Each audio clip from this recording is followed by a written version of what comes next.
Episode 99, Little Treasure's old illness flares up. More serious than imagined. Ningxi's eyes sparkled as she looked at Lu Tingxiao, amazing. Boss, I've realized that since I met you and Little Treasure, my luck has been consistently good, and everything has been smooth. The two of you must be my lucky stars. One small lucky star and one big lucky star. Lu Tingxiao couldn't help but chuckle. Is that so? Ching Feng was in tears. The mighty boss lady. The boss actually laughed. Since Gong Shangze hadn't found a place to stay in the capital yet, Ningxi, with Lu Tingxiao accompanying her, found a hotel near the Jiong Emperor residence to settle him in. Standing at the door, Ningxi waved, Shangze, I'll be leaving now. Have a good rest, and I'll come to see you tomorrow. We'll go shopping for clothes, bags, phones, and whatever else you need. We'll figure it out later. Gong Shangze's face was filled with gratitude. Actually, you don't need to go through so much trouble. I just need a place to stay. Ningxi immediately pouted. No, that won't do. You are mine now. Gong Shangze's eyes reddened. Thank you, boss. Ah, Gong Shangze looked so easily evoking protective instincts. Ningxi's tone softened several degrees. Be good, go to sleep soon. Leaving the hotel, Ningxi sighed with emotion. Boss, I just realized now that being a boss feels so good. Being your employee is not bad either. Lu Tingxiao mumbled subconsciously. What? Ningxi didn't hear clearly. Cough, nothing. Have you chosen the address for the studio? Lu Tingxiao asked. Ningxi scratched her head. Not yet. This is not a small matter, I need to think about it carefully. Tell me your requirements and budget later. I'll help you list a few suitable addresses for consideration. Lu Tingxiao said. Ningxi felt a bit uneasy. Isn't that too much trouble for you? It's such a small matter. Lu Tingxiao, always busy, how could she trouble him with such a small thing? Lu Tingxiao glanced at her and calmly said, not a trouble. You are mine. Ningxi, cough cough cough. Alright, big devil, you win. The car quickly arrived downstairs at Jiong Emperor residence. Ningxi was about to say goodbye and get off the car when Lu Tingxiao's phone suddenly rang. Lu Tingxiao signaled for Ningxi to wait for a moment and then answered the phone. I'm still outside. What? When did this happen? Alright, I'll be right back. Listening to Lu Tingxiao's unusual tone, Ningxi immediately asked anxiously, what happened? Lu Tingxiao maintained his usual appearance, patting her head. Nothing, just a little problem at the company.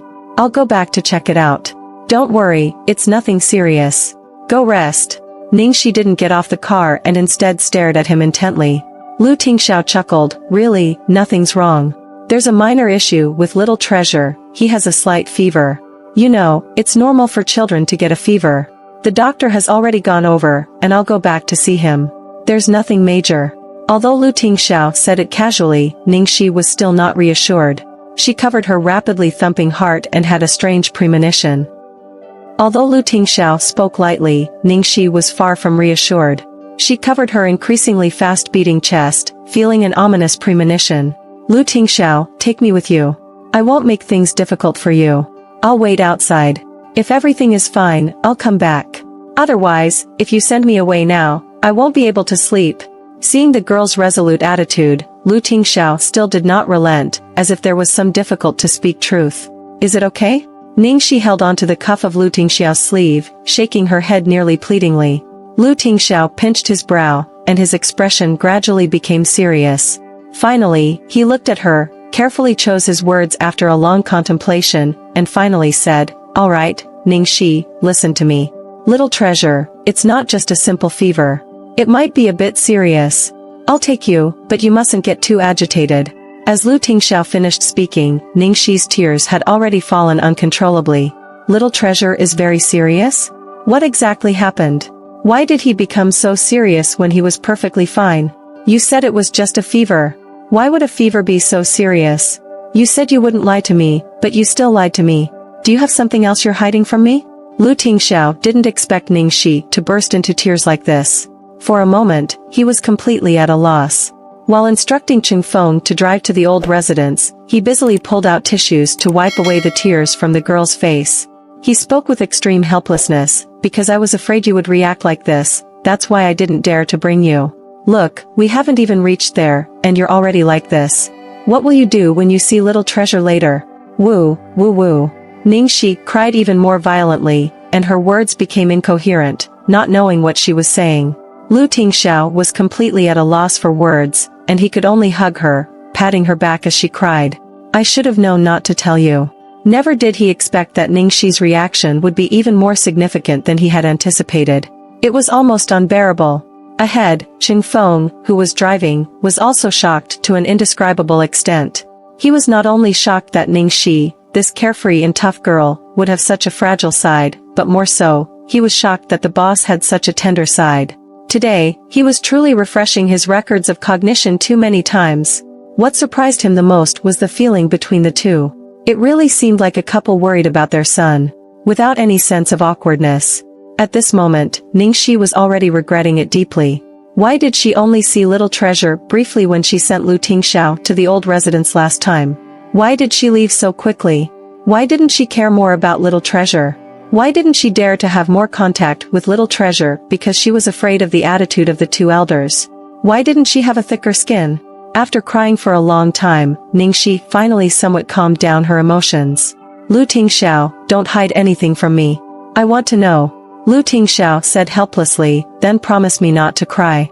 Ningxi said, I can't promise. Lu Tingxiao massaged his temples, and in the end, he could only compromise. He explained as gently as possible, actually, it's an old illness. Since the incident with Little Treasure, it flares up periodically.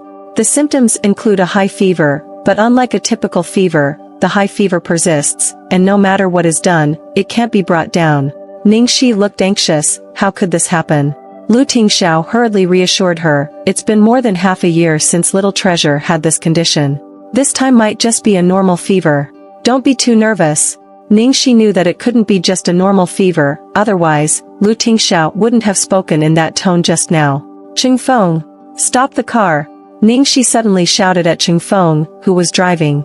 Qingfeng, knowing that if he didn't listen to the boss, he definitely had to listen to the boss's wife, instinctively pulled over to the side of the road. Miss Ning, what's wrong? Ningxi didn't say anything. She opened the back door, got out of the car, then went to the front, and opened the driver's door. Get down and sit in the back. Huh? Qingfeng was confused. However, Ningxi couldn't wait any longer. She directly grabbed the back of his collar and shoved him into the back seat. Then, she sat in the driver's seat and stepped on the gas pedal. With a vroom sound, the car shot forward like an arrow released from a bow. Qingfeng hadn't reacted yet and was scared to the point of almost having a heart attack. He quickly grabbed the handle on the roof for dear life, looking at the girl in the driver's seat with a frightened expression. Just a moment ago, she was a crying, weak little rabbit. How did she suddenly switch to a cold and serious racing queen? Can there be a little bit of cushioning? Lu Tingxiao glanced at his wife who was racing, intending to say something, but in the end, he didn't say anything. Forget it, let her vent. The car continued to overtake, drift, and make sharp turns. Qingfeng was on the verge of vomiting. He looked at Boss with a face full of pleading, hoping he would say something to stop her. However, what he saw was Boss's indulgent and lenient gaze. After a while, they had already arrived at the gate of the old residence. The car was still maintaining a speed of 400 yards. Seeing that the car was about to crash straight into the gate, Qingfeng, with a horrified face, closed his eyes. In the next second, Ningxi slammed on the emergency brake, and the car stopped steadily half a meter in front of the gate. As soon as the car stopped, Ningxi turned her head and urged, Lu Tingxiao, go quickly. Okay, wait for me here. Lu Tingxiao got out of the car and quickly walked towards the brightly lit courtyard. In the back seat, Qingfeng almost crawled out of the car. As soon as he got out, he leaned against a big tree, vomiting like crazy. In the living room, all the servants had anxious expressions. Lu Chongshan's face was full of worry, and Yan Rui's eyes were already swollen from crying. Seeing Lu Tingxiao come back, Yan Rui rushed to greet him. Tingxiao, you're finally back. Quickly go and see Little Treasure. Lu Tingxiao walked straight into Little Treasure's room. The little guy lying on the bed had a pale face like paper, cracked lips, and his small body kept twitching. A circle of doctors surrounded him, each with an anxious expression. Lu Tingxiao's face instantly darkened. Little Treasure's situation was more serious than he had imagined. How could this happen? Lu Tingxiao's tone was icy. Yan Rui's gaze seemed to avoid something as she spoke. We don't know. Little Treasure hasn't been feeling well since this afternoon. We called the doctor, who said it was just a slight fever, nothing serious. Who would have thought that in the middle of the night, his fever suddenly rose to almost 40 degrees, and his body started convulsing. The temperature just wouldn't go down. It's exactly the same as before. Have you used medication? Lu Tingxiao asked. Qin Mufeng, who was wiping his sweat while using alcohol to cool down little treasure, stood up and said with a serious expression, yes, we used it, just like before. It works temporarily, but the temperature quickly rises again. Little treasure's body is too weak for such frequent and high-intensity medication. Sedatives should not be used again, or it will do more harm than good. Watching the baby on the bed trembling and convulsing, Yan Rui cried like rain, but we can't just let little treasure keep burning like this. You doctors are all very capable, right? Why can't you even cure a simple cold and fever? Qin Mufeng sighed, many things in medicine are inexplicable. We have conducted numerous examinations on little treasure before, and there is no other pathology in his body. Without any pathology, the doctors have no way to proceed. Little treasure is in such a condition, how can he have no pathology?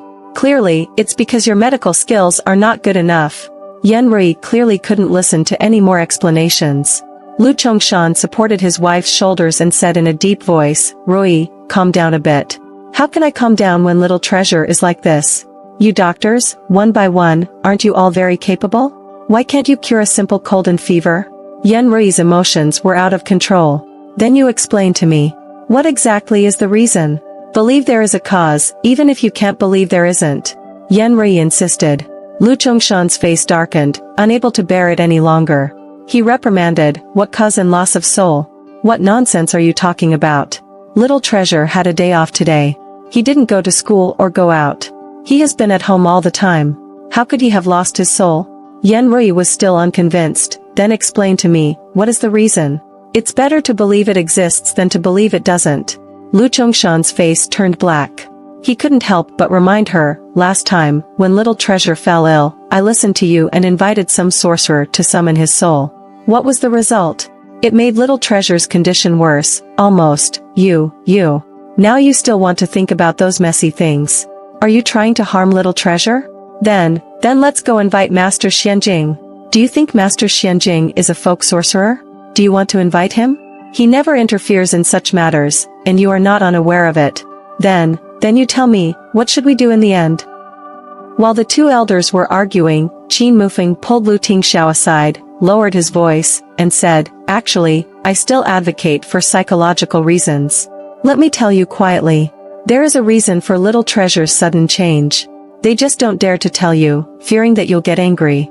During this period, your parents have been busy arranging blind dates for you. Today, Madame Jiong came to your house as a guest, bringing her eldest daughter, Jiong Cure, with her. Little treasure probably accidentally ran into them. He might have been stimulated. Lu Tingxiao's face instantly turned cold. Both of those were his close relatives. This matter wasn't directly caused by them, and the two elders were already on the verge of breaking down, possibly falling ill at any moment. He couldn't say anything too harsh. Little treasure is in urgent need. Don't worry about too much. Ask Ningxi to come and try. Qin Mufeng expressed his final opinion. Lu Tingxiao pinched his brow, sounding a bit irritable. I'm afraid if she comes, both of them will end up sick. Just hearing him say that he couldn't take it anymore, if he really saw little treasure like this, how sad would she be? Qin Mufeng rubbed his nose after being scolded, but there's no better solution now. Well, actually, suggesting this method was also very difficult for him, and it was hard to articulate. As a psychologist himself, he found it embarrassing that they had to rely on Ningxi, a layman. Seeing little treasure getting worse, Yan Rui had cried to the point of almost passing out, and Lu Chongshan was also swaying and on the verge of collapsing. Lu Tingxiao muttered, then reluctantly dialed Ningxi's phone, little Shi. Lu Tingxiao. How's little treasure? Is he okay? Nothing serious, right? Ningxi couldn't wait to ask. Lu Tingxiao found it hard to speak. You, come in. Wait, I'll come out to pick you up. After hanging up the phone, Lu Tingxiao immediately walked towards the door. Seeing Lu Tingxiao leaving, Yan Rui became anxious. Tingxiao, with little treasure in such a condition, where are you going? Lu Tingxiao did not reply, taking large strides, he walked outside without looking back. At the gate, Ningxi had already gotten out of the car. She was pacing back and forth outside the gate, anxiously glancing into the yard. The next moment, she finally saw Lu Tingxiao's figure. Lu. Before Ningxi could say anything, after Lu Tingxiao opened the gate, without a word, he grabbed her hand and walked into the yard. Glancing at how tightly Lu Tingxiao held her hand, Ningxi vaguely understood the situation inside. Little Bun, she probably imagined it more seriously. An unprecedented fear seeped into her heart little by little, starting from the soles of her feet. At this moment, Little Treasure's room was in chaos. Suddenly, footsteps were heard from behind. Everyone subconsciously turned around, then saw the girl led by Lu Tingxiao. Lu Chongshan's face changed instantly. What did you bring this woman for? Do you think Little Treasure isn't in enough trouble? For Lu Chongshan, Ningxi was probably even more detestable than a witch or a sorcerer. Although Yan Rui's attitude was somewhat displeased, it was not as vehemently rejecting as Lu Chongshan's. At this moment, she was completely at a loss. Lu Chongshan was panting heavily, angrily roared, "Get her out immediately. Do you want to make Little Treasure's condition worse?" Lu Tingxiao tightly squeezed Ningxi's hand. Just as he was about to speak, Ningxi suddenly shook her head at him, then broke free from his grasp. Contrary to what Lu Tingxiao expected, Ningxi did not collapse on the spot. What surprised him was that when she saw the nearly lifeless Little Treasure on the bed, Ningxi's expression remained calm and composed. She didn't even pay the slightest attention to Lu Chongshan's roars and scolding. After breaking free from Lu Tingxiao's hand, she walked directly to the bedside where Little Treasure lay. Clearly, she looked like a delicate and weak girl, but at this moment, her eyes revealed a terrifyingly cold and composed demeanor, as if she could slay gods and demons without hesitation. So much so that the doctors and servants who were about to stop Ningxi from approaching all unconsciously made way for her. Seeing this scene, Lu Chongshan was infuriated. "Stop. What are you trying to do? Didn't you hear what I said? Who allowed you to let her in?" Lu Tingxiao extended his arm, blocking his father, who wanted to rush forward personally. At this moment, Ningxi had already sat on the edge of Little Treasure's bed. She first quickly took off her outer coat that had a chill from outside, then lifted the thick quilt covering Little Treasure's body. Finally, she carefully picked up the hot and limp little guy and gently held him in her arms.